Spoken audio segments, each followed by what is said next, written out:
Bienvenue chers amis au cœur de l'émission Homo Micro. Homo Micro, l'émission qui se prend en mots.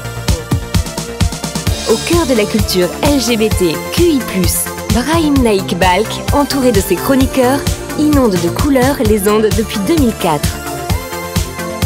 L'aventure continue avec cette nouvelle émission qui commence maintenant.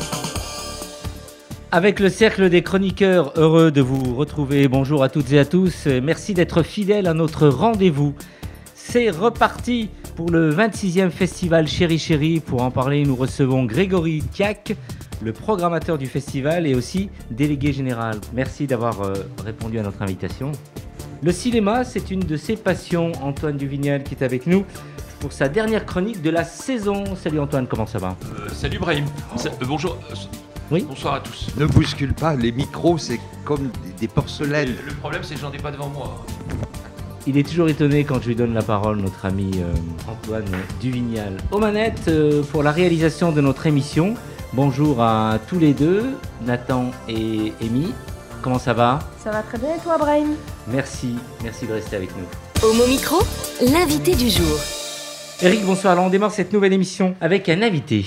Oui, Antonin Crène. Antonin Crène, merci. Bonsoir Antonin. Merci Bonsoir. d'avoir accepté notre invitation également. Alors Antonin Crène, tu es cofondateur des éditions Pou, qui publient des petits livres de poche. Ils sont tous baptisés Histoire PD. Peux-tu nous le présenter d'abord ton collègue avec qui tu travailles ? Il s'appelle Guillaume Marie. Ouais, qui n'est pas là ce soir. Non. Nous sommes deux, effectivement, à avoir créé cette collection. On l'a appelé... il y a le nom d'édition Pou. C'est un nom peut-être un petit peu excessif de parler de maison d'édition. En réalité, c'est un projet de fanzine qui se veut assez modeste. Et c'est la collection Histoire PD, qui est une collection d'histoire érotique. On a 12 titres aujourd'hui. Comment est née cette maison d'édition ? Le projet, au départ, c'est l'envie d'écrire et de partager des textes. On est écrivains tous les deux. Guillaume avait écrit une nouvelle érotique qu'il m'a fait lire, qui m'a beaucoup plu. Ouais. Il m'a mis au défi d'en écrire une également, ce qui n'était pas du tout mon registre habituel, et de l'écrire d'une façon en fait, dans laquelle on pourrait me reconnaître quand on lit déjà ce que je fais d'habitude. C'est-à-dire un prolongement littéraire de notre travail. Et on a voulu, après, inviter des amis à nous rejoindre. Bien. Alors Éric Garnier, tu as tout lu. Alors, est-ce que tu peux, même si on est à la radio, essayer de visualiser pour nos auditeurs et auditrices la forme, les couleurs, l'apparence de cette collection de 12 titres ?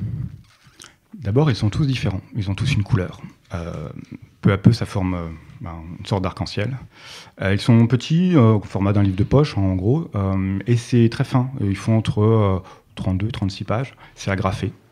Le graphisme est simple aussi. C'est imprimé en noir sur papier de couleur, parce qu'on veut aussi que ce soit assez économique. Voilà. Donc c'est 12 petits livres à 4 €. Et ça fait aussi partie du projet d'avoir une forme simple, accessible. L'esprit fanzine, justement. Alors, en haut, le chapeau, si je puis dire, c'est souvent Histoire PD et ES, donc ça, c'est délicieux. Parfois, c'est une histoire PD dont tu es le héros. D'ailleurs, je m'y suis un peu perdu, j'avoue, mais ça, je suis absolument pas doué pour ça. Bon. Alors, est-ce qu'on peut dire que vous êtes un peu des précurseurs, des pionniers ? Moi qui suis très très âgé, j'ai aucun souvenir d'avoir eu accès à ce genre de livre. Ça me fait très plaisir que tu dis ça, parce que en fait, nous, c'est parti d'un constat tout simple, c'est qu'on avait envie de lire ça, et en fait, on ne savait pas où le trouver. Donc, si tu fais le même constat, c'est qu'on ne s'est pas trompé. En fait, on est loin d'avoir inventé la littérature érotique. Évidemment, ça a toujours existé, mais en fait, il y a déjà beaucoup de diversité, mais bizarrement, les choses qui sont représentées souvent, la sexualité qui est représentée dans les textes auxquels on avait accès, était peut-être soit un peu marginale, ou en tout cas dans lesquelles on ne se reconnaissait pas forcément. Il y a toute une tradition, par exemple, de littérature de backroom, de club, que tout le monde ne pratique pas quand même. Alors il ne s'agit surtout pas de juger de notre part, c'est plutôt de faire le constat d'une sorte de manque, de dire qu'une autre veine qui est beaucoup explorée, ça va être une littérature très réaliste et parfois un peu triste, une sexualité soit un peu problématique, un peu genre empreinte de honte ou de domination, de violence quelquefois. Et nous, on voulait du sexe joyeux et gentil. C'est vrai que c'est la dominante dans les 3 que j'ai lus sur les 12. Alors, peux-tu parler un peu de tes auteurs? Alors, il y a ton compagnon et toi, mais il y en a 10 autres. Alors, qui sont-ils? Est-ce que c'est des gens qui sont comme vous, plutôt écrivains? Ou voilà, comment vous les recrutez? On a commencé par publier 4 titres. Il y avait celui de Guillaume et le mien, qui était le point de départ. Et ensuite, on a été voir dans notre petit cercle immédiat, donc Laurent Héroux, qui est écrivain depuis longtemps, je connaissais bien son travail, et lui, pour le coup, il est assez familier de la littérature érotique.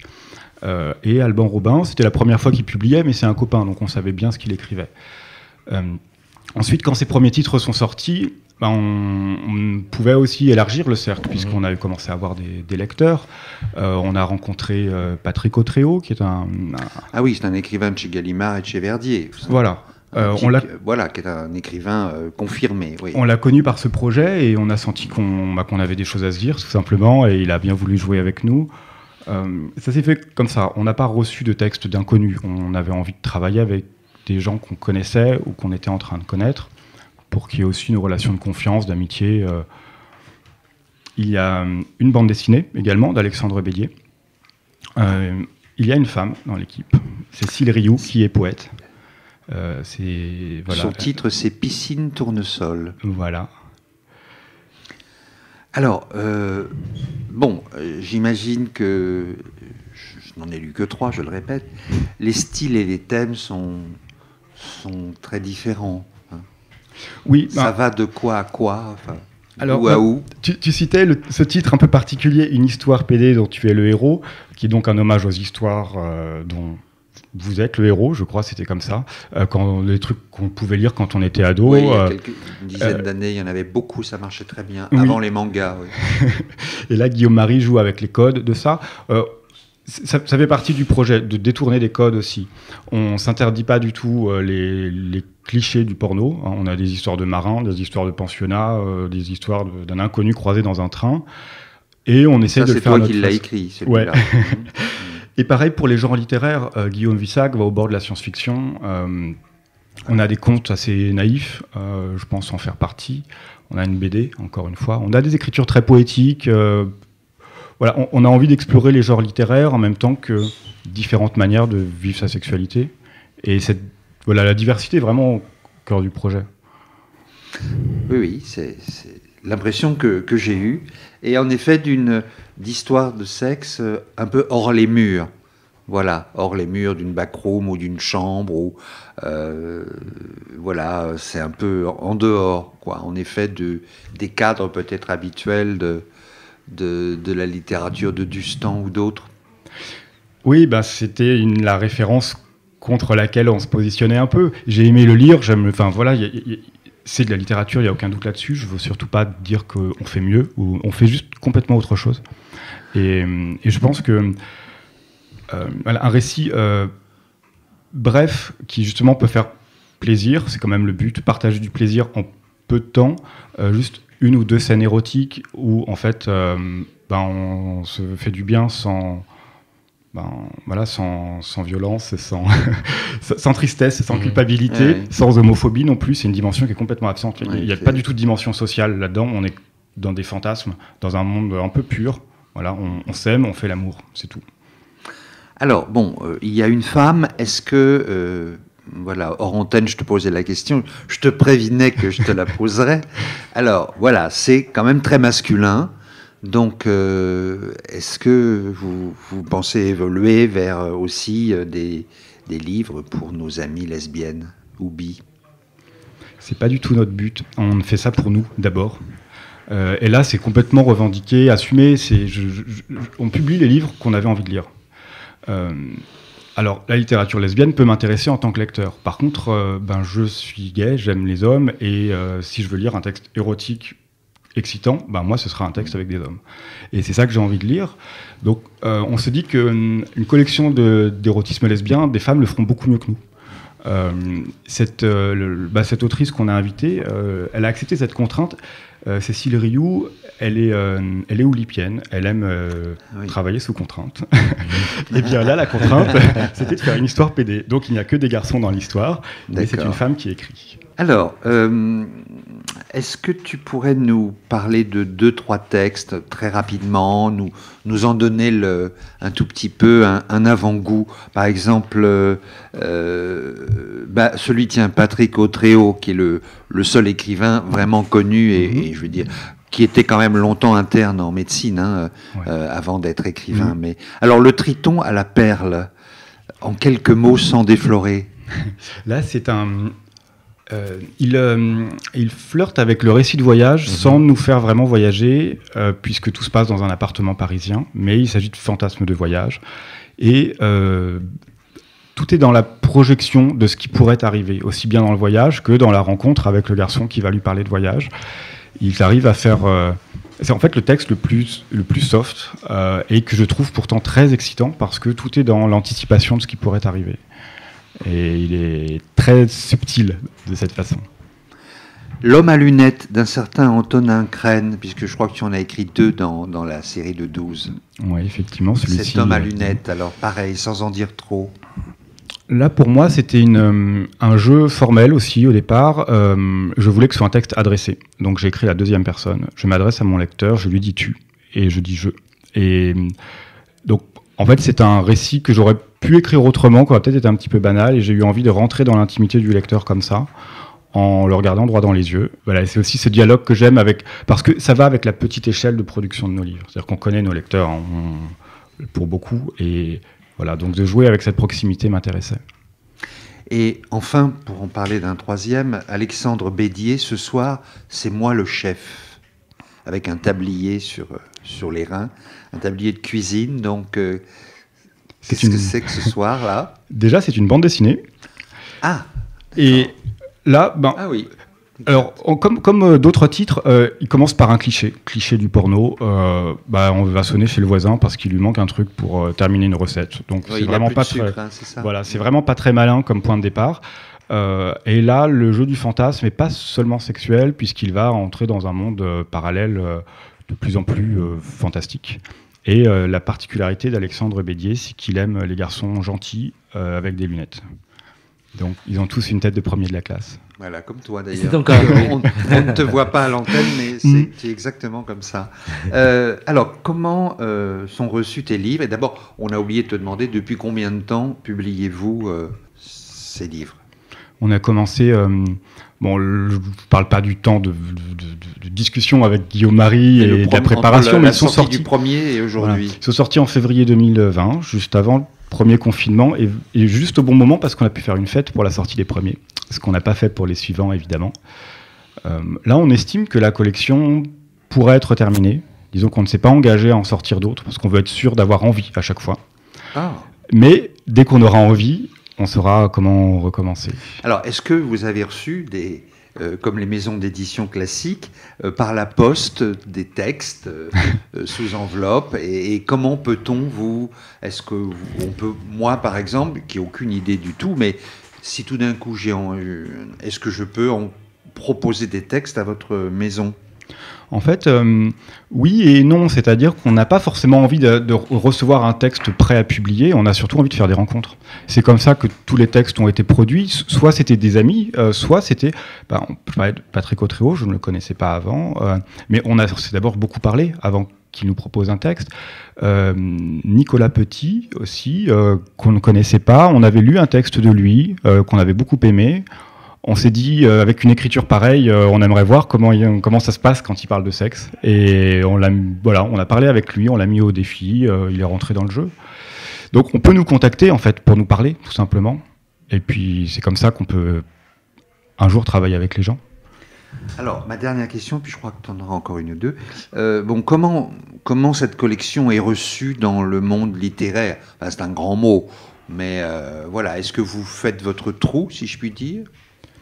C'est une surprise et un grand plaisir de voir qu'on est lu, apprécié par des gens très différents. En fait, le mot histoire PD, déjà, PD, c'est c'est un peu un mot de passe pour des lecteurs qui seraient assez militants, qui se réclameraient de ce mot-là, que d'autres lecteurs homo ne voudraient pas en fait reprendre à leur compte. Et il y a eu une lecture assez militante de certains de ces textes sur des blogs engagés. J'étais content de ça. Aussi, d'autres lecteurs plus, on va dire, avec des goûts plus larges, moins pointus, se sont tombés dessus parce que c'est des petits trucs colorés, que c'est sur le comptoir, homo à la bouche, donc voilà. Et on est hyper fiers de ça, en fait. On a envie de s'adresser assez largement aux lecteurs qu'on était, nous aussi, quand on avait besoin de tomber sur ce genre de texte. Enfin, si j'avais lu ça à 17 ans, ça m'aurait vraiment fait du bien, je pense. Bien que vous ayez le temps, donc vous avez envie de prendre le temps de rencontrer les gens et faire écrire les gens et de les faire publier et de rencontrer surtout, comme tu disais tout à l'heure. Qu'est-ce que vous envisagez comme avenir concernant votre alors, pas d'avenir, no future, alors Non. En fait, si je dis qu'on ne s'est pas engagé, c'est parce que les premières séries de livres, on les vendait aussi en souscription, en proposant aux gens de précommander la suite. Là, on l'a pas fait. C'est-à-dire, voilà, on ne prévoit pas, on n'a pas annoncé de sortie d'autres titres. Comme je disais, le point de départ de la collection, c'est vraiment une rencontre avec mon associé. Et là, s'il y a une suite, ce sera à nouveau des rencontres. Ouais. Le projet est très ouvert et peut-être que d'ailleurs on ne fera plus ça, ce sera peut-être autre chose, mais ça dépendra c'est une question de désir en fait. Tant qu'on a envie, on continue. Tu parlais tout à l'heure des mots à la bouche, donc on peut trouver donc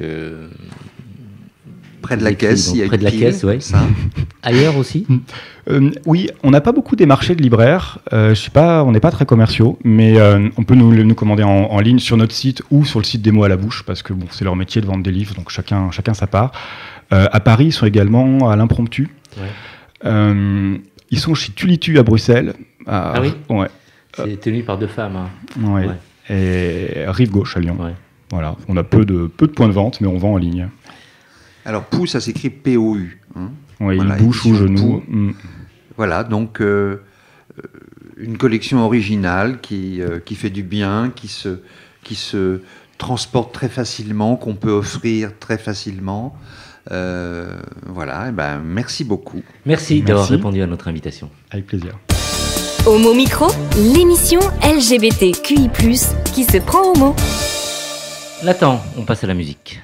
Oui, effectivement, et pour cette première musique, j'ai décidé d'introduire la chronique d'Antoine et de passer notamment une chanson qui est devenue iconique pour les LGBT QI+, qui a été produite par Little Mix, qui est un groupe anglais qui récemment a remporté des Brit Awards et qui est devenu le groupe féminin le plus titré de l'histoire des Brits. Donc j'ai décidé de dédier cette magnifique chanson qui s'appelle Secret Love Song. When you hold me in the street and you kiss me on the dance floor, I wish that it could be like that. Why can't it be like that? 'Cause I'm yours. We keep behind closed doors. Every time I see you, I die a little more. Stolen moments that we steal as the curtain falls. It'll never be enough. It's obvious you're meant for me. Every piece of you, it just fits perfectly. Every second, every thought, I'm in so deep, but I'll never show it on my face. But we know this, we got a love that is hopeless. Why can't you hold me in the street? Why can't I kiss you on the dance floor? I wish that it could be like that. Why can't we be like that? 'Cause I'm yours. With him, do you call his name like you do when you're with me? Does it feel the same? Would you leave if I was ready to settle down? Or would you play it safe and stay? Girl, you know this. We got a love that is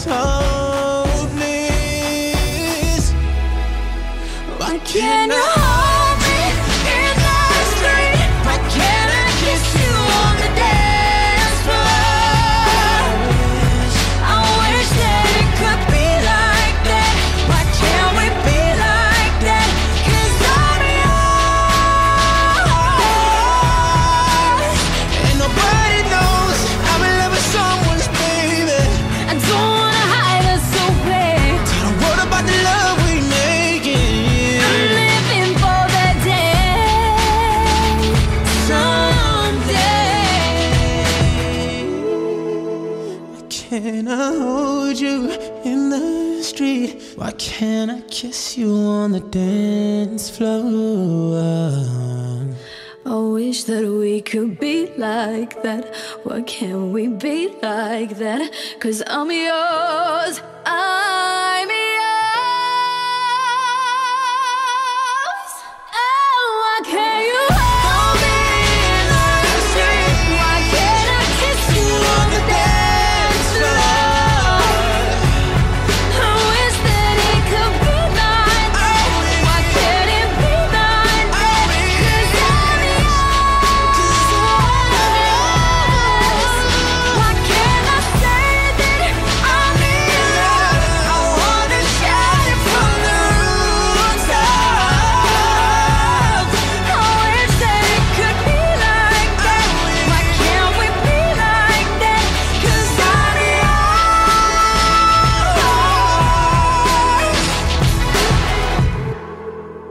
Why can't we be like that? Wish we could be like that.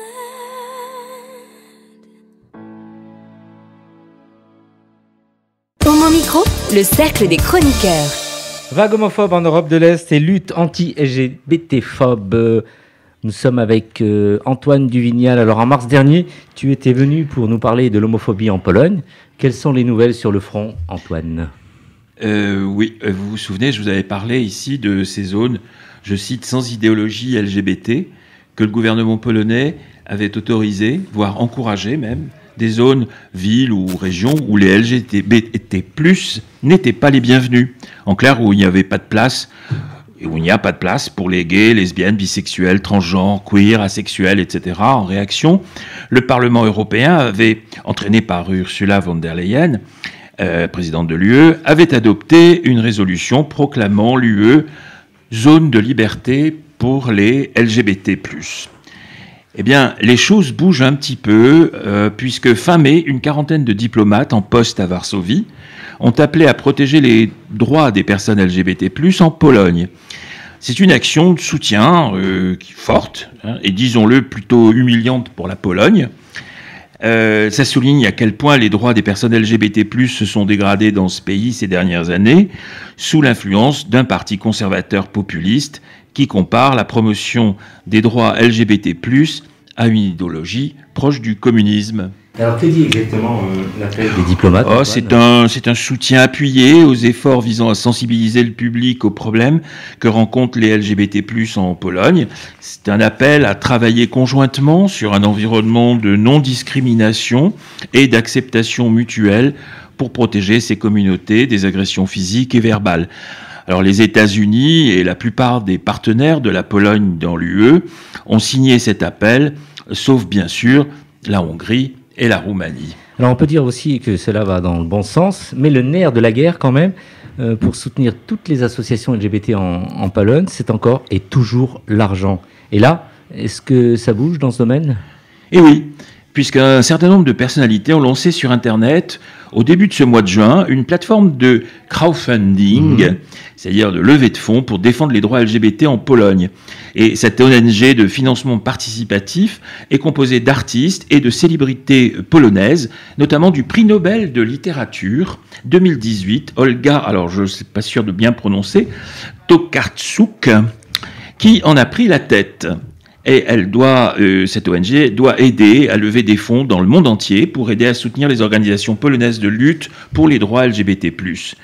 Entre l'appel des diplomates et la création de cette ONG, on voit qu'il y a un vent de résistance face à ce que le Conseil de l'Union européenne a qualifié, je cite, de pire bilan de l'Union européenne en matière de droits LGBT. Et alors, quelles sont justement les nouvelles du côté de la Hongrie ? Quelle est la situation aujourd'hui ? Ouais, pas brillante du tout.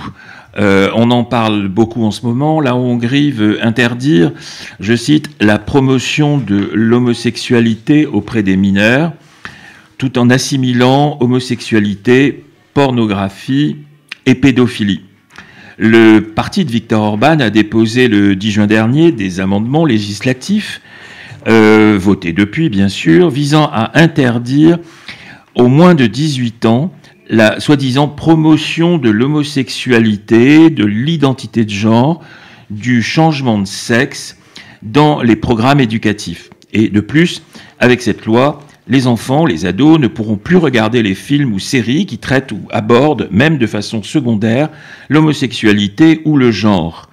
De la même façon, ils ne pourront plus lire de livres qui, là encore, traitent de façon principale ou secondaire d'orientations sexuelles différentes de la norme et sans doute, ils ne pourront plus aussi écouter les chansons qui parlent d'amour entre personnes de même sexe. C'est une loi qui, en principe, devrait entrer en vigueur début juillet. Mais ce n'est pas tout.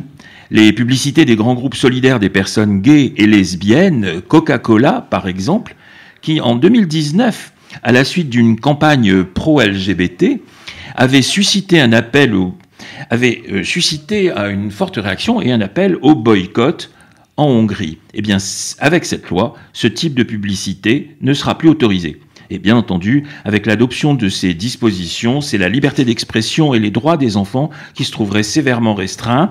Comme les ONG l'ont dit haut et fort, cela reviendrait, je cite encore, à copier les modèles dictatoriaux qui vont à l'encontre des valeurs européennes. Et alors là, justement, les autres pays de l'Union européenne commencent enfin à réagir face à cette situation très très difficile, Antoine. Oui, la Hongrie est effectivement dans le viseur de l'Union européenne depuis le vote de cette loi. En dehors des nombreuses protestations des pays de l'Union européenne et de sa présidente, on voit se dessiner finalement deux types de réactions pour l'action. La première, par la voie judiciaire, qui serait d'assigner la Hongrie devant la Cour européenne des droits de l'homme. Les commissaires européens à l'industrie et à la justice y réfléchissent. Et l'autre voie serait de refuser à la Hongrie l'aide européenne dont elle a besoin et qu'elle attend, par exemple, en lui refusant de bénéficier du plan de relance consécutif à la crise que nous venons de traverser. Alors, Viktor Orban était présent jeudi dernier, il y avait une réunion jeudi et vendredi dernier, à la réunion des dirigeants des pays de l'Union européenne, et apparemment il était bien droit dans ses bottes, faisant mine d'assumer sa liberté de faire passer des lois qui lui plaisent, et pour autant ne pas être en conformité avec les valeurs européennes. Le 17 des 27 pays européen a dit à Viktor Orban ce qu'il pensait de cette loi et ont rédigé une lettre de condamnation de la politique hongroise en lui donnant jusqu'à fin juin pour dire ce qu'il comptait faire. Tu nous parlais tout à l'heure en introduction de vagues homophobes dans les pays de l'Est, Antoine. La liste n'est donc pas terminée ? Hélas, non. La Roumanie, elle aussi, s'est distinguée, malheureusement par une discrimination fondée sur l'orientation sexuelle. La Cour européenne des droits de l'homme vient de l'épingler, c'est très récent, au début du mois de juin, pour ne pas avoir protégé les participants à la projection d'un film sur un couple de lesbiennes interrompu violemment par des manifestants d'extrême droite. Comprenez, elle a laissé faire en détournant le regard. La police n'était en effet pas intervenue pour désamorcer la situation, et je dis n'était car les faits remontent à 2013. Les associations LGBT ont d'abord dénoncé ces faits en Roumanie sans succès, avant que l'association Accept, ADCEPT, qui défend les droits des minorités sexuelles, ne dépose plusieurs plaintes longtemps classées sans suite, les faits étant qualifiés de simple échange de vues, c'est quand même assez curieux, et ne se décide à se tourner vers la Cour européenne des droits de l'homme. Et la Cour, dans son arrêt du 1er juin, donc encore là très très récent, déclare que la Roumanie a violé l'article 14 de la Convention européenne des droits de l'homme et a fait preuve de discrimination fondée sur l'orientation sexuelle et que de telles manifestations de haine ne peuvent rester impunies. Voilà, on le voit, eh bien, le tableau n'a rien de vraiment réjouissant, d'autant que, il faut le souligner, ce sont des pays qui font partie de l'Union européenne, mais n'en partagent pas les valeurs. Alors, petit bémol, il s'agit là de la politique des gouvernements et, heureusement, pas de la totalité d'un peuple qui n'est souvent pas sur la même ligne. Mais pour que cela apparaisse, il faudrait déjà que les régimes des pays concernés, qui sont plus qu'autoritaires et s'appuient sur des partis d'extrême droite, puissent être balayés par les urnes. On va faire un petit tour de table et demander à nos invités de réagir s'ils le souhaitent. Antonin, avec tout ce que tu viens d'entendre.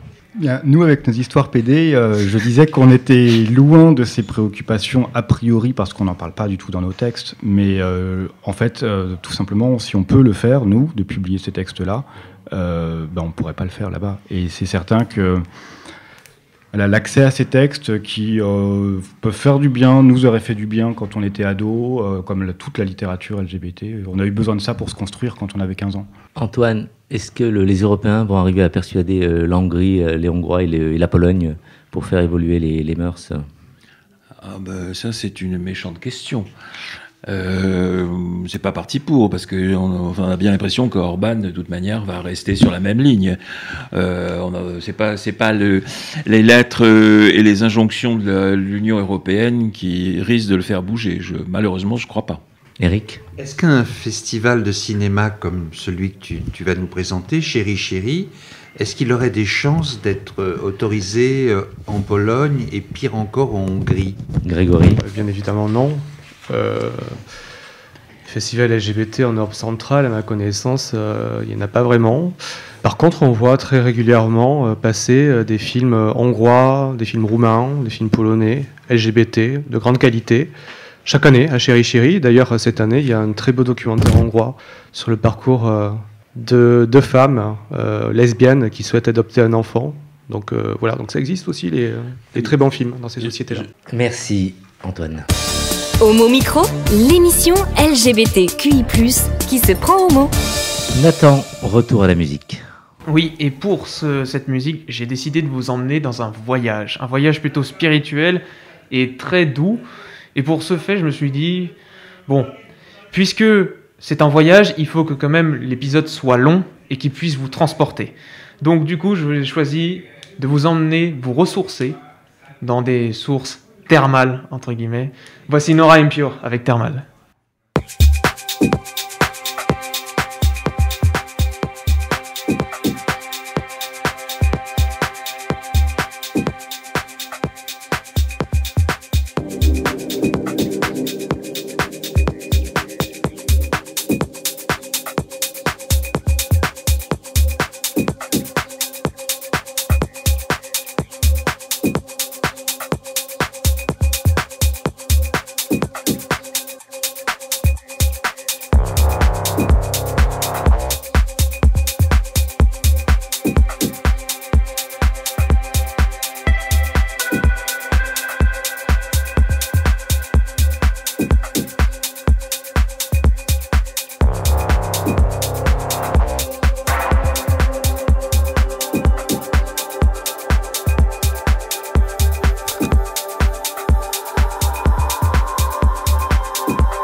Homo Micro, l'invité du jour. Mardi 27 juin 2021, le festival Chéri Chéri reprend du service pour la 26e édition. Grégory Tiac est avec nous, son programmateur et le délégué général de Chéri Chéri. Alors, avant de nous parler de ce festival très attendu, dis-nous un peu comment s'organise un tel festival, comment se fait la programmation, comment sont décidés les films? Je dirais que c'est une organisation qui est à l'année, qui est continuelle. C'est-à-dire en tant que programmateur délégué général du festival, je vois des films de début janvier jusqu'à fin décembre, en fait. Ouais. Et il faut savoir que cette 26e édition, en fait, est le report de l'édition qui devait se dérouler au mois de novembre et qui a été reportée 2 fois. Donc, pour la première fois de l'histoire de Chéri Chéri, qui existe depuis 27 ans, en fait, il aura lieu fin juin, ce qui est quand même une sacrée nouveauté pour nous. Et je voulais d'ailleurs dire que la 27e édition, donc l'édition suivante, aura lieu dès le mois de novembre prochain, donc dans 4 mois à peine. On reprend nos dates habituelles. Voilà, donc il se trouve que là, pour le coup, on peut parler d'un effet de marathon depuis pas mal de temps. Ouais. Comment se décide le film d'ouverture et le film de clôture aussi? Alors, pour le film d'ouverture, il n'y a pas vraiment eu de contestation possible. C'est le nouveau film de Francis Lee, le réalisateur de Seule la Terre, présenté à Chéri Chéri en 2017 déjà. C'est l'un des plus grands réalisateurs européens. Seule la Terre avait eu un énorme succès en France. C'est un film qui a beaucoup marqué le public gay.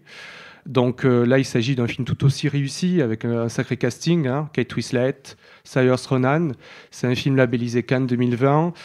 C'est un film à la fois très exigeant formellement, avec une vraie ambition artistique, et puis aussi un propos romanesque, romantique. C'est un film qui nous emporte, avec un duo d'actrices absolument royal. Donc on est très fiers d'inaugurer ce festival, encore une fois avec un film lesbien, puisque c'est quelque chose en fait qu'on souhaite à tout prix chaque année, mettre à l'honneur un grand film lesbien. L'année dernière, c'était 2, en film de clôture, qui a représenté la France à l'Oscar d'ailleurs, à l'Oscar du meilleur film international, ou encore il y a 3 ans, c'était La Favorite de Yorgos Lanthimos. Donc cette année, c'est La Favorite.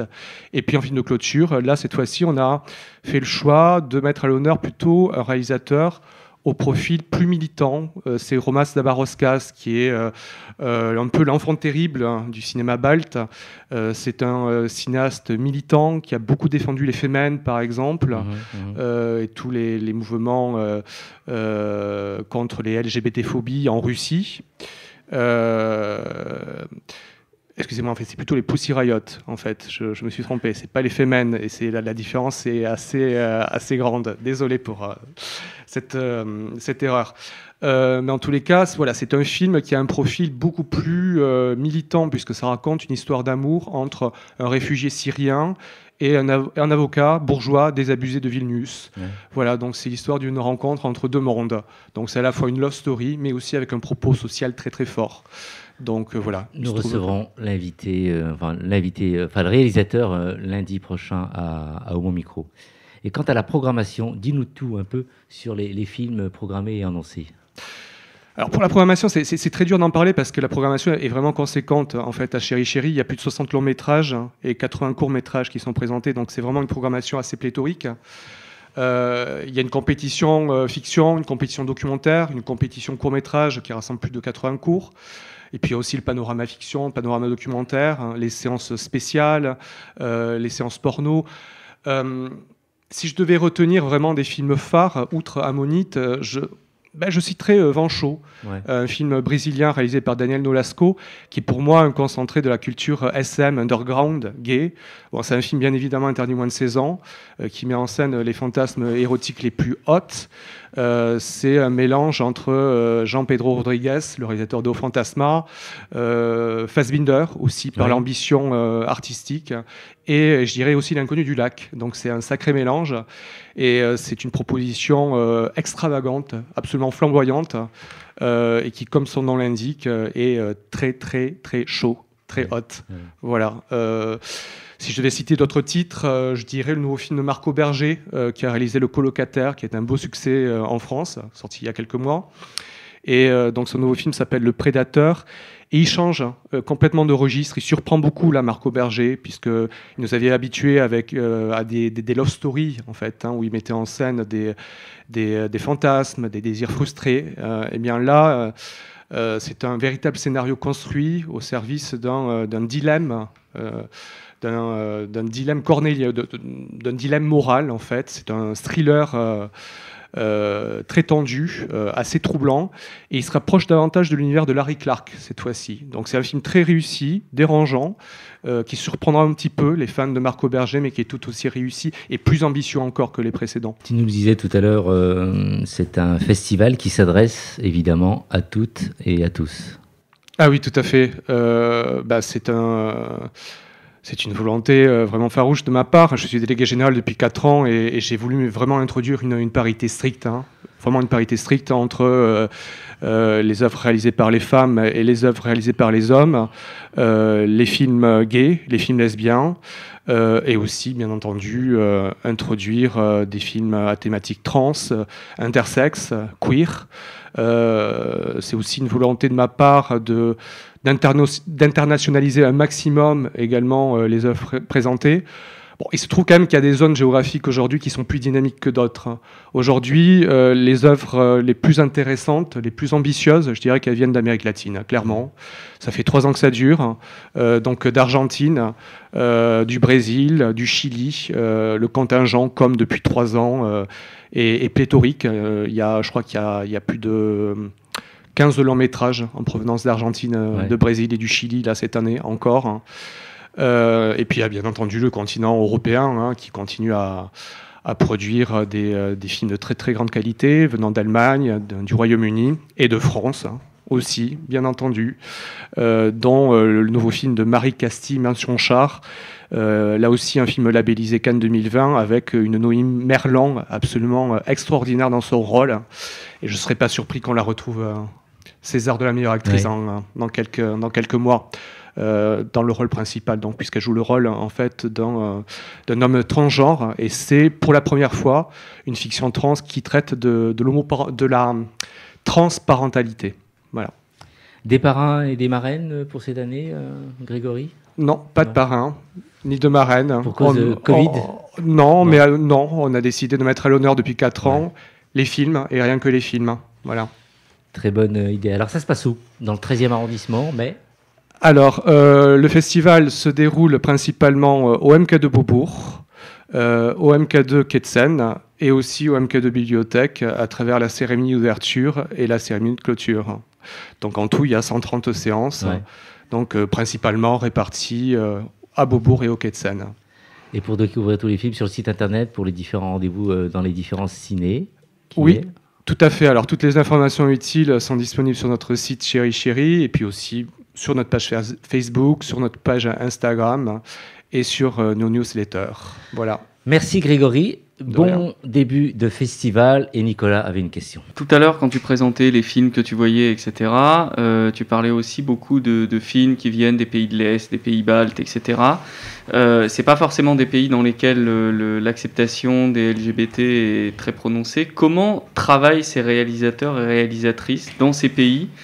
On sait que c'est pas facile. Est-ce qu'ils sont menacés ? Est-ce qu'ils sont obligés de s'exiler ? Est-ce que c'est comment est-ce qu'on fait de l'art dans des pays dans lesquels Antoine en parlait tout à l'heure, dans lesquels c'est interdit de faire de l'art sur ce sujet ? Une chose est sûre, c'est que la tyrannie gouvernementale ne provoque absolument pas une baisse de la créativité des artistes. Bien au contraire, on a l'impression en fait que plus les gouvernements sont tyranniques, sont fascistes, plus les artistes trouvent des bulles de créativité, trouvent la force, l'énergie de réaliser des films, parfois dans la clandestinité. C'est le cas des réalisateurs chinois, on en trouve chaque année au Festival de Cannes, dans les plus grands festivals, y compris à Chéri Chéri, des festivals de très grande qualité, et y compris sur des thématiques LGBT. Je parlais tout à l'heure du documentaire hongrois, par exemple, qui est en compétition là, cette année, Hermovers, qui traite de l'homoparentalité, du parcours du combattant de 2 femmes lesbiennes pour adopter une enfant en Hongrie. Ce film il a été tourné avec un budget minuscule, mais ça n'empêche pas que c'est un très grand documentaire. Et que là aussi, la qualité d'un film ne se juge pas à l'aune de ce seul critère financier. Hein. On peut réaliser de très très grandes choses avec très peu de moyens. Voilà, et la preuve, avec donc tous ces réalisateurs des pays européens de l'Est, mais aussi les films issus des pays d'Amérique latine, hein, qui ne sont pas mieux lotis et qui font preuve d'une créativité, notamment au Brésil. Voilà. Merci Grégory, bon festival. Merci. Homo Micro, l'émission LGBTQI+, qui se prend au mot. Nathan, retour à la musique. Oui, et pour cette musique, cette fois-ci, ce que j'ai voulu choisir, c'était une musique plutôt simple et plutôt sympa. Je voulais retourner, on va dire, à mon époque d'adolescence. Et on va dire que dernièrement, je me suis un peu senti du coup comme un adolescent. Donc, quelle autre chanson pour décrire mieux ça que Nirvana avec Smells Like Teen Spirit.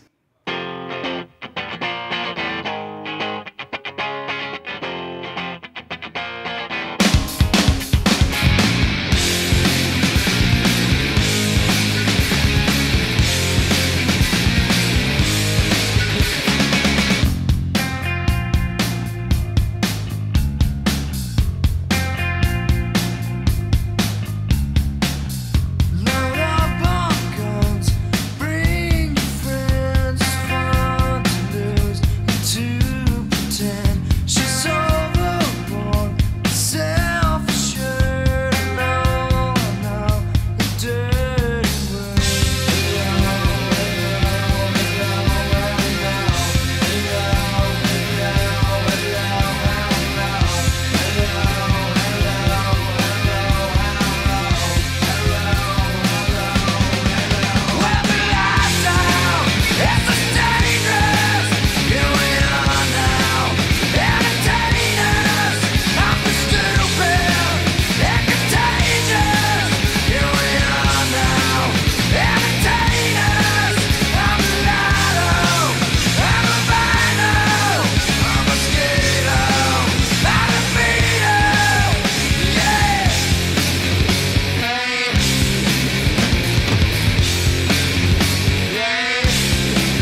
le cercle des chroniqueurs. Pour la deuxième partie de cette émission, Nicolas Rividi avec le plus de l'actu. Salut Nico, comment ça va ? Ça va, bonsoir à toutes et tous qui êtes l'oreille accrochée à votre transistor. Ce soir, dans le plus de l'actu, après 40 ans, le VIH est-il devenu has-been ? Nous retrouvons aussi LGBT+ série avec David Alphen, comment ça va ? Bonsoir Brahim, écoute, ce soir on va parler du premier anulingus de l'histoire de la télévision. Ça va être passionnant. En fin d'émission, tout à l'heure, notre troisième invité avec Étienne Bonfait-Femme. Bonsoir Brahim, et ce soir nous allons parler PD avec Lucien Fradin qui vient de sortir Portrait détaillé. Nous sommes avec Nicolas. Alors Nicolas, que se passe-t-il exactement avec le HIV ? Donc c'est quelque chose de vraiment très très sérieux. On voit déjà autour de la table, ça sourit très très fort avec notre ami Antoine, mais voilà. Il est joyeux, c'est le principal. Je demanderais d'être un peu calme. Quand même. Nicolas, donc... Alors, Charles Aznavour parlait d'un temps que les moins de 20 ans ne pouvaient pas connaître. Alors ce soir, c'est un vieux con qui va vous parler d'un temps que les moins de 39 ans ne peuvent pas vraiment connaître, car oui, j'ai 39 ans et je n'ai même pas connu le monde d'avant. Et d'ailleurs, je me demande si certains aujourd'hui ne sont pas en train d'oublier qu'ils vivent dans le monde d'après. Il semble faire fi de ce compagnon salopard qui continue de ravager une partie de l'humanité et surtout une grosse partie de l'Afrique, qui a encore plus de 30 millions de morts, plus de 30 millions de morts à son actif et raye encore plus de 700 000 personnes chaque année. En Ile-de-France, son taux d'incidence ces dernières années était de l'ordre de 39 pour 100 000. Pour rappel, le Covid, on commence à s'exciter à 50 pour 100 000, état d'urgence sanitaire, confinement, tests généralisés, etc. Vous connaissez des gens qui ont chopé le Covid, eh bien, vous connaissez aussi forcément des gens qui vivent avec le VIH. Ce sont vos amis, les membres de votre famille, vos collègues, vos camarades de classe à la fac, ou même vos profs. Ils ne vous en ont peut-être jamais parlé, demandez-vous pourquoi. Loin des regards inquisiteurs, les séropos se démerdent comme ils peuvent, avec une maladie qui se contrôle plutôt bien aujourd'hui en Occident, qui se contrôle vachement moins bien en Afrique, mais qui a surtout le potentiel de transformer en paria toutes celles et ceux qu'elle croise. Que t'aies 25 ans, 33 ans, 47 ans, 80 ans, c'est pareil, c'est toujours plus ou moins de ta faute, tu payes par là où tu as péché, même si on ne te le dit pas comme ça, c'est ce qui ressort. Ce dégoût grimaçant mêlé de rejet bourgeois, à cela il faut aussi ajouter la commisération bienveillante de ceux qui considèrent les malades comme des morts. C'est comme ça avec toutes les maladies sales, mais celle-là, elle te prend par le cul, par le foutre, elle te prend par l'amour, et notre amour est interdit, on te l'avait pourtant dit quand t'étais tout petit. Peu importe que des hétéros aussi en soient victimes, peu importe que certains naissent avec, toi tu l'as bien cherché à promener ton cul partout là où il ne fallait pas. Quand tu laisses traîner tes oreilles du côté de chez les cons, tu les entends, leurs mots prédateurs qui sentent la bière et le mauvais vin, leurs mots de colons qui regardent le monde croupir et rigolent en voyant des mains se jeter vers eux en quête d'un secours qui ne viendra jamais. Ils désignent de loin les malades comme du gibier, méthodiquement retirés des décomptes démographiques. Les mecs ont rien connu, mais n'hésitent pas à juger. Des juges qui interdisent les capotes et qui dans le même temps passent leur vie à agiter leurs goupillons balançant de l'eau bénite à la gueule de l'humanité. Des juges qui t'enferment dans les sous-sols, dans les placards, dans les bas-fonds et qui te condamnent 2 fois sans penser un seul instant que si certains des nôtres tombent malades, c'est aussi parce que nos prisons sont non seulement invivables, mais dégueulasses. Des juges qui te filent perpète et qui additionnent les réclusions au nom d'un état de nature fantasmé. Des juges qui te bâillonnent, des juges qui te plantent des seringues dans les veines, quitte à te faire pisser le sang. Des juges qui te plaquent la tête sur des bites au milieu de la nuit, parce qu'il n'y a guère qu'à ce moment-là qu'on est sûr d'avoir la paix. C'est à cet instant que la bourgeoisie roupille, avec le sourire rassuré et impuissant de ceux qui croient qu'ils sont à l'abri de tout. Dormez bien, pendant que vos têtes blondes se font défoncer par tous les trous. En une semaine, on a eu 2 marches à Paris, 2 marches et fierté. L'une en quête de légitimité, le 20 juin, face à l'autre, le 26, qui a oublié d'où elle tirait la sienne. Au-delà des querelles de clochers sur ce qui frappe, c'est à quel point les luttes VIH sont reléguées au second plan des cortèges. La première était organisée par un collectif ad hoc, visiblement plus obsédé par la lutte contre l'inter-LGBT que contre les LGBTQI+ phobie. Elle regroupait tout ce qu'il y avait de militantisme conscientisé, sauf qu'au moment de rendre hommage aux victimes, bizarrement, les séropos avaient disparu de leur joli petit monde bien aseptisé. Dans les thèmes, tout ça était rangé sous l'item maladie. Voilà, c'est vague, c'est flou, c'est propre, démerdez-vous avec ça. C'est l'effondrement de la pensée par des gens qui n'ont définitivement rien compris à ce qu'il se passe depuis 40 ans dans nos communautés. À la marge de l'inter-LGBT, on a eu les traditionnels 3 minutes de silence pour les victimes du VIH et... C'est tout parce que dans le texte d'appel, le VIH est mentionné une fois entre le chemsex et le séjour pour soins, au milieu d'un gloubi-boulga ressemblant davantage à un annuaire téléphonique qu'à un manifeste politique. Voici donc 2 mobilisations incapables de mettre le focus sur un virus qui détruit nos communautés et nous prive de nos amis depuis 40 ans. Port du masque obligatoire, mais alors la capote, rien. Le porte-parole de l'inter-LGBT nous dit que le but de la marche est de mettre les associations en avant. Non, le but de la marche est de mettre en lumière ce qui ne va pas, les motifs de nos souffrances, les raisons de nos échecs, les murs que les autres n'ont pas à franchir, mais aussi la force dont nous ne sommes pas dépourvus et qui fait que malgré tout, nous avançons. On ne se bat pas pour les gens qui vont bien, on se bat pour ceux qui ne vont pas bien. On ne se bat pas pour les gens qui n'ont pas de problème. Si l'on n'est pas capable de se confronter à la lutte et à ce qu'elle a intrinsèquement de violent, eh bien on ne lutte pas. Oui, quelqu'un qui est en train de crever du VIH, c'est pas joli à regarder, mais infiniment plus digne que les tergiversations permanentes qui renvoient à l'oubli la part de nous-mêmes que nous refusons d'affronter. Quand je prends ma PrEP tous les jours, je le fais en me disant que je pourrais me faire baiser par le monde entier en conservant mon privilège bourgeois de séronègue. Mais en prenant le cachet, en le glissant dans ma bouche avant que les sexes s'y fondent, je sais aussi que je suis redevable, que nous sommes tous redevables. Il ne peut pas y avoir de lutte LGBTQI+, sans lutte aussi forte contre le VIH. Que l'on ne puisse pas compter sur ceux qui haïssent nos communautés n'a rien de surprenant. Mais si nos cercles militants se détournent aussi, qui le fera ? Les parangons de vertu qui viendront nous casser les couilles avec leur morale à gerber, parce que nous devons rester les guides de nos luttes, parce que le sida est d'abord politique l'an prochain. Allons enfants des orgies pour que le jouir de gloire arrive. Marchons, marchons contre le VIH.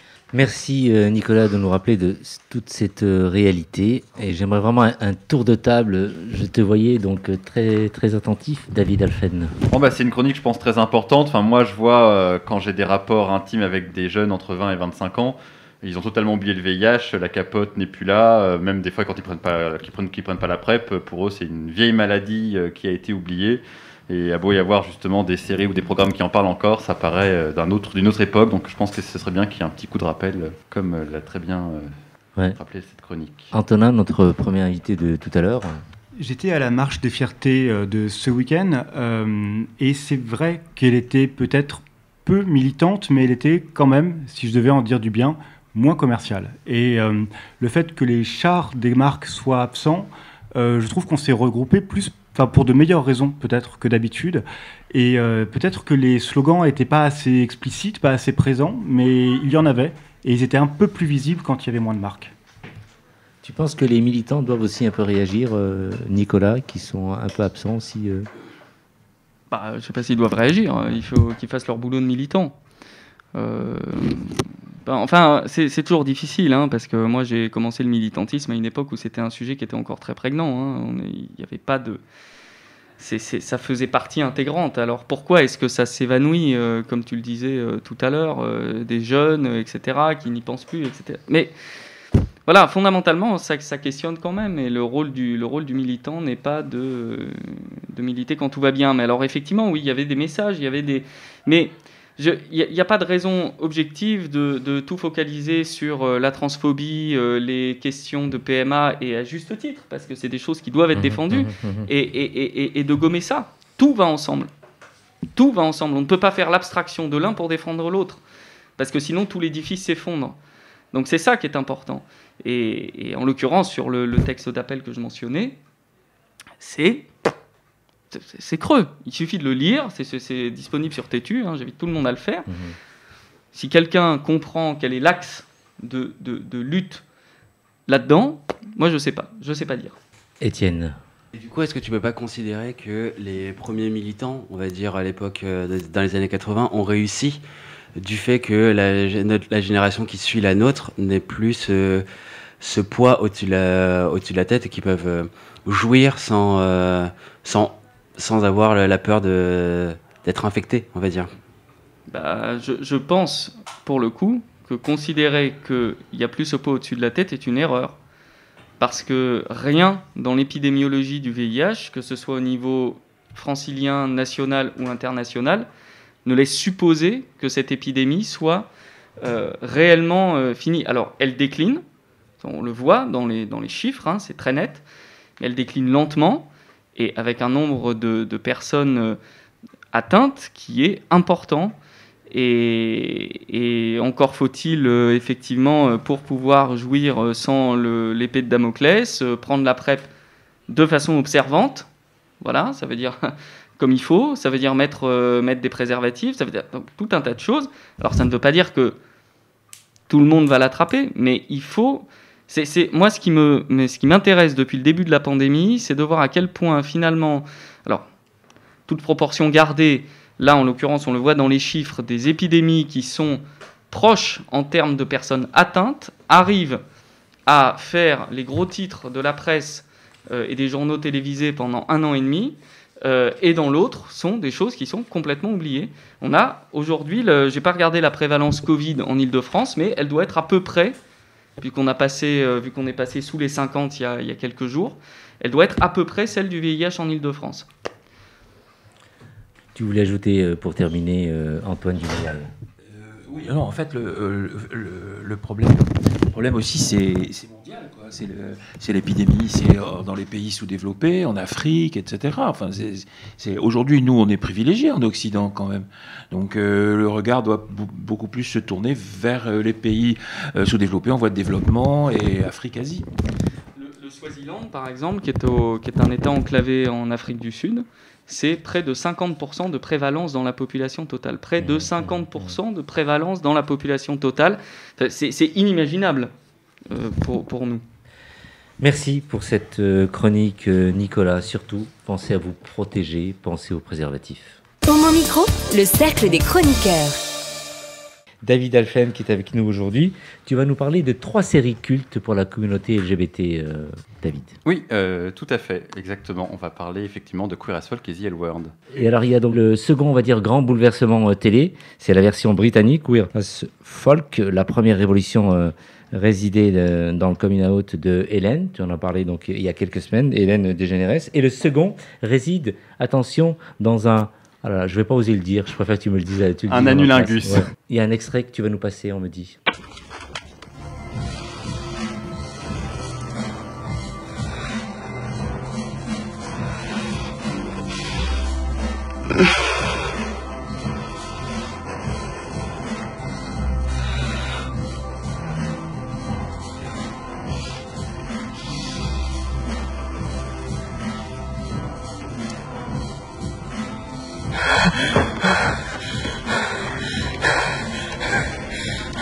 No one told you about that, did they?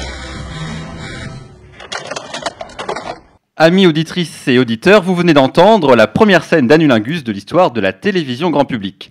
En 1999 sur Channel 4, avant de devenir le papa du reboot de Doctor Who, Russell T Davies lance Queer as Folk. Oui, vous avez bien entendu, fuck comme fuck you, mais la production hésite et préféra Queer as Folk, c'est plus soft. Ça veut dire quoi d'ailleurs Queer as Folk? Ça vient d'une expression du nord du Royaume-Uni qui signifie There's nothing as strange as people, il n'y a rien de plus bizarre que les gens. D'ailleurs, qui se cache derrière Queer as Folk? Eh bien, Russell T Davies débute sa carrière au Royaume-Uni avec divers programmes de divertissement pour enfants, étonnamment, dont Dark Season, qui a lancé la carrière de Kate Winslet avant sa rencontre avec l'iceberg du Titanic. Mais après avoir frôlé la mort à cause d'une overdose de drogue, Russell T Davies décide de se lancer dans une idée qu'il a en tête depuis un bon bout de temps, qui lui tient à cœur, raconter la vie d'un groupe d'un trentenaire gay à Manchester. Et voilà ce que ça donne. Vince craque sur son meilleur ami Stuart depuis toujours, mais Stuart lui enchaîne les conquêtes et porte son dévolu sur le très jeune Nathan, tout juste âgé de 15 ans. 8 épisodes et 2 téléfilms plus tard, la série est toujours culte aujourd'hui. Culte car elle est la première à avoir montré le sexe gay à la télévision sans censure. Beaucoup de spectateurs ont découvert le 23 février 1999 ce que c'est qu'un anulingus. Ça colle de transpiration, de salive et de sperme, c'est la fin des représentations homo façon eunuque et clown asexué. Oui, les hommes gays ont une sexualité, il est temps de la montrer. Culte car ces messages politiques et humanistes sont encore d'actualité aujourd'hui, tout en témoignant des enjeux d'une époque. Culte car les héros de Queer as Folk sont hauts en couleur et que c'est un plaisir de voir Aidan Gillen avant son rôle mémorable dans Game of Thrones et de découvrir Charlie Hunnam avant qu'il roule des mécaniques sur sa moto dans Son of Anarchy. Enfin, culte, car évidemment, on ne montre pas un anulingus entre deux hommes et encore plus entre un trentenaire et un ado de 15 ans sans créer de controverse. Car la série n'a pas été diffusée n'importe quand. Le Parlement anglais débattait vivement sur les questions de droits LGBT et l'un des droits les plus scrutés à l'époque concernait celle de la majorité sexuelle des jeunes hommes homosexuels. Tous les plateaux de télévision s'affolent, le pilote de Queer as Folk provoque débat sur débat entre les politiques, les médias et les militants LGBT. Des militants LGBT qui ne sont pas ravis de voir la première série qui se déroule au sein de la communauté LGBT dépeindre ses protagonistes avec une liberté sexuelle aussi crue à flirter avec la ligne rouge de l'acceptable en montrant des rapports ado-adultes. La série fait aujourd'hui l'unanimité, mais la question de l'âge du jeune héros fait encore débat, encore plus après le mouvement Balance ton porc MeToo évidemment. Néanmoins, après 20 ans d'homme gay sans aucune vie sexuelle à la télévision auparavant, il était peut-être temps de passer par là, par un peu de provoque, pour bousculer les esprits. Et donc, David, les Américains ont adapté Queer as Folk. Oui, Brahim, Réactivité outre-Atlantique, Queer as Folk a failli être immédiatement adapté par Joel Schumacher, le papa de Batman Forever, et sa suite Queer Batman et Robin, mais le projet lui a échappé. La version américaine arrive à peine un an plus tard, en décembre 2000, sur la chaîne Showtime, connue pour ses séries comme Dexter ou Weeds. Showtime qui avait déjà diffusé et produit les 2 saisons des Chroniques de San Francisco quelques années plus tôt. Les 10 premiers épisodes reprennent d'ailleurs de la version américaine de Queer as Folk presque scène par scène la narration et la trame de la version originale anglaise. Pourtant, Ron Cowen et Daniel Lippman, les auteurs de l'adaptation US, arrivent à imposer une esthétique bien à eux. C'est la même série, mais pas tout à fait. L'anulingus est sain et sauf. Je vous vois autour de la table, vous aviez l'air inquiet. Même s'il est moins transpirant, le puritanisme américain n'aura pas eu raison de cette séquence très sexy. Un personnage mort dans la version anglaise survit ici, et la série va s'envoler pour 5 saisons et 83 épisodes, beaucoup plus que les timides épisodes anglais. L'homoparentalité, le sida, le coming out, l'homophobie, la prostitution, la drogue, les backrooms et le tumpa-tumpa des boîtes de nuit vont rythmer ces épisodes et démocratiser auprès du grand public la vie au sein de la communauté LGBT et permettre aux spectateurs gays de se reconnaître enfin dans un récit qui dépeint la vie queer sans concession, bien qu'on puisse lui reprocher d'être très blanche, majoritairement masculine et cisgenre, mais il fallait bien commencer quelque part. Russell T. Davies, d'ailleurs le papa de la version originale, est très fan de la version américaine. Mais alors dis-nous, David, Queer as Folk est regardé un peu partout maintenant ?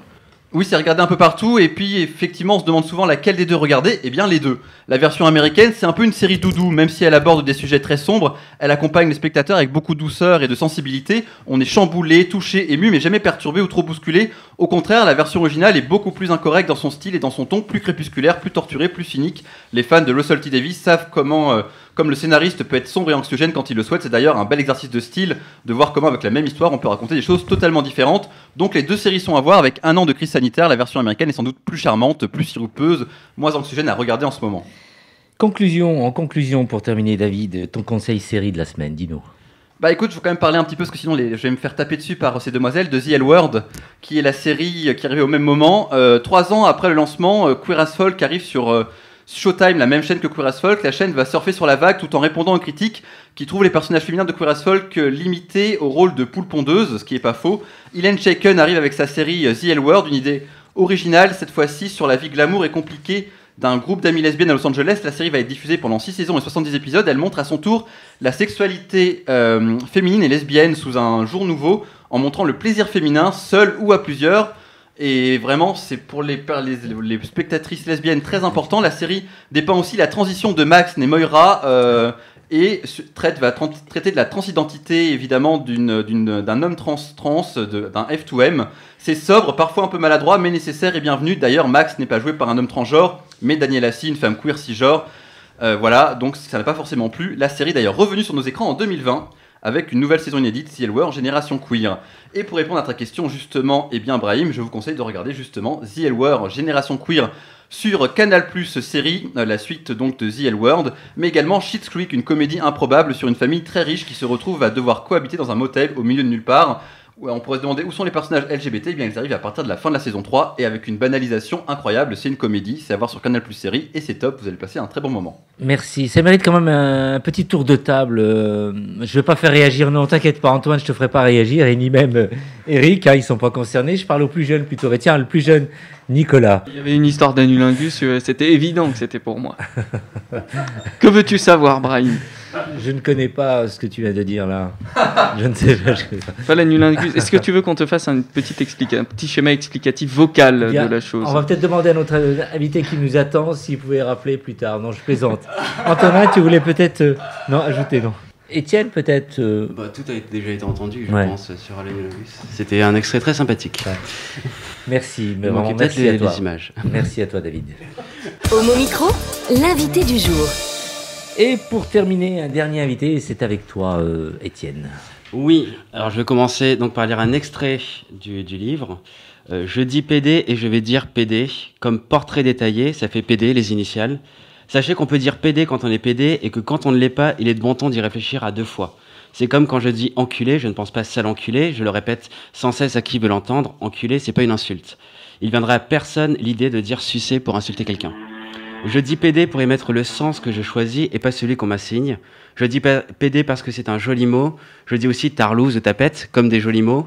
Je dis PD parce que les autres me l'ont dit plein de fois, alors moi aussi j'ai envie de le dire. C'est pas facile de parler PD, ça s'apprend. Avoir le bon mot, utiliser le féminin, placer quelque chose de sexuel à n'importe quel moment, même si la conversation est triste, utiliser des superlatifs, monter dans les aigus. Il faut du vocabulaire pour parler PD. On marque quelques points quand on a les mots désuets. Il faut apprendre à prendre la place, avec les mains, les bras, les sons. On peut rire très fort et regarder qui l'on gêne, et rire encore plus fort en regardant ces personnes dans le blanc des yeux, puis de haut en bas.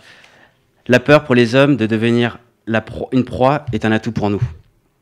Ces premiers mots ne sont pas de moi, mais de Lucien Fradin, auteur du livre Portrait détaillé. Je ne dis pas roman à juste titre parce que même s'il se lit comme un roman, il s'agit d'un récit kaléidoscopique, terme utilisé par Lévent Ternier, sa maison d'édition, qui décrit exactement ce qu'est ce livre, un kaléidoscope de genres, de récits et de témoignages. Dans Portrait détaillé, nous retrouvons des lettres de réponse envoyées par des prétendantes dans les années 80 en réponse à une annonce postée par un jeune homme de 20 ans dans une revue gay, des poèmes, des paroles de chansons, des échanges de mails, messages avec son entourage, des remarques critiques sur des essais sur l'homosexualité, des récits sur la vie en tant que PD qui grandit dans un village du Nord-Pas-de-Calais. Qu'est-ce qu'être gay ? Voilà une petite fenêtre que Portrait détaillé ouvre. Non, je reformule. La vraie question, c'est qu'est-ce qu'être PD ? Lucien Fradin n'hésite pas à appeler un PD, comme vous avez pu le comprendre dans la citation que j'ai lue, chose que j'ai toujours détestée par-dessus tout jusqu'à ce soir. Jusqu'alors, je ne saisissais pas le besoin de réappropriation de ce terme qui m'a hanté toute mon enfance. Le PD, c'était ce cornichon de voisin, mon premier mot désuet, ce joueur de foot, ce sous-homme que je refusais d'être. L'enculé, c'est ce type qui vous fait des coups bas et que tout le monde écarte. Lucien a l'intelligence des mots et des formules qui permet de déconstruire une réalité sans la déformer. Le kaléidoscope.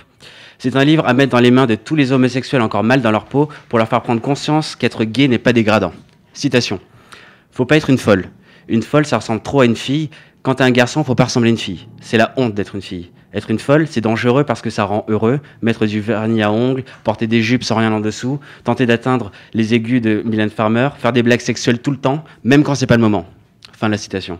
Économisez-vous des séances chez le psy, lisez ce livre.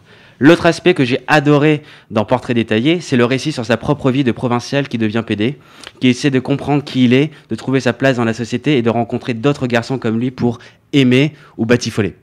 Deuxième mot désuet. Lucien est né en 1988 et a vécu toute sa vie en province, le Nord. Je suis né en 1987 et grandi en province, le Sud. Nous avons tous les deux vécu la transformation de la société par Internet, l'autorisation d'utiliser l'ordinateur familial limité à 1 heure par semaine, la découverte de la sexualité entre garçons par des photos sur Internet, la drague sur des connexions beaucoup trop lentes, le premier rapport sexuel trop jeune avec un homme trop vieux, la gêne d'entrer pour la première fois dans un bar gay quand on rencontre des garçons sur la toile. J'ai trouvé dans cet alter ego un récit personnel unique parce que cette vie, ma vie, n'avait encore jamais été racontée. Son génie se situe dans la mise en miroir de la drague dans les années 80 par petites annonces à celle des années 90-2000 par Internet. Lucien ne juge personne, il montre. Devez-vous lire ce livre ?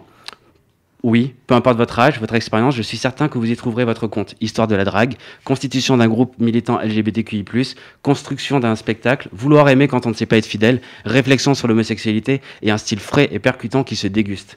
Et puis, ce livre fait à la main, numéroté, est un bijou en soi que vous aimerez exposer et partager. Avant de te redonner la parole pour l'interview, le vieux reprend un peu la parole pendant quelques secondes. Je vais abandonner mes séances psy et je vais lire le livre que tu vas me passer. En tout cas, merci à notre invité de nous l'avoir adressé à FPP. C'est à toi, Étienne. Bonsoir, Lucien. Bonsoir. Alors, ma première question, c'est le fait que le livre démarre par la remise d'une boîte de lettres, réponse à une annonce parue dans une revue gay. Dans le livre, vous dites avoir envoyé une lettre à un des expéditeurs, mais quand vous l'avez fini, le roman, il n'avait pas encore répondu. Je fais référence notamment à l'excellente lettre de Denis. Est-ce qu'il a fini par répondre ?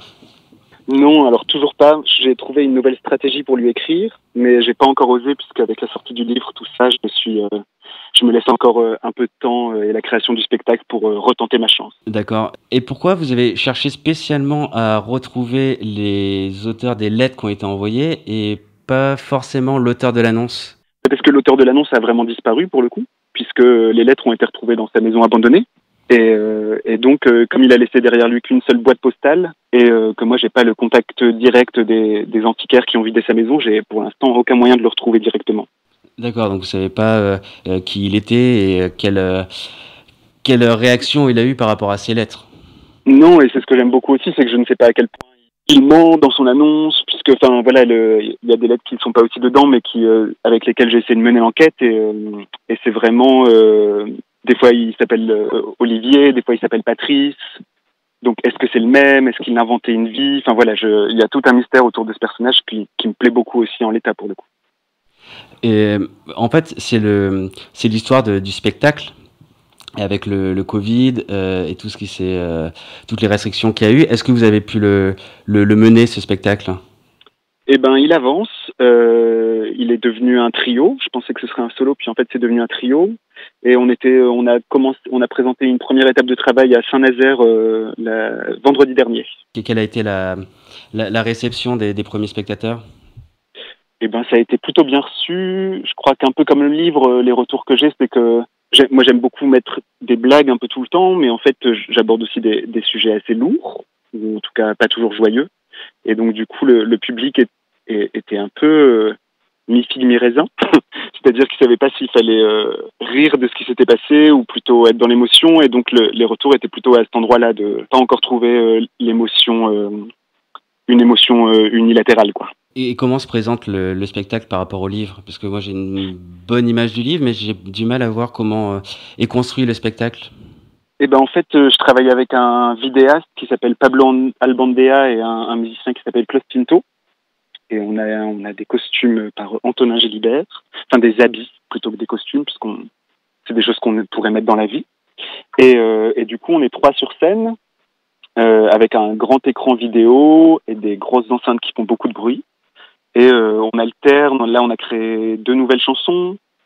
Et donc, du coup, il y a 5 chansons, de la lecture des lettres. Et après, chacun de nous vient raconter aussi son expérience en tant que gay, PD, sur scène.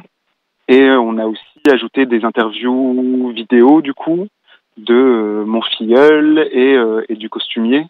Et voilà, donc c'est un peu comme le livre, c'est une sorte de kaléidoscope comme ça, de prise de parole. Et vous avez dit, PD, il y a beaucoup de gays, tarlouse, PD. Pourquoi est-ce que c'est important, ces mots, pour vous? En tout cas, là, dans le spectacle, c'est même devenu assez central parce que toute l'équipe ne se reconnaît pas dans ce mot-là. Et donc, pour moi, c'était une manière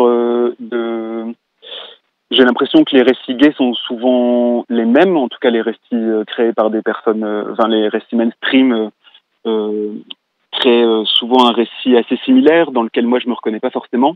Et donc l'idée c'était de faire une équipe autour de moi, de gens qui étaient concernés par la question et qui pouvaient venir mettre de la nuance à l'intérieur de ça et pouvoir montrer à quel point le sujet est vaste et à quel point quel que soit le mot qu'on utilise, la question des représentations gays est encore trop minimaliste à mon avis pour s'en satisfaire.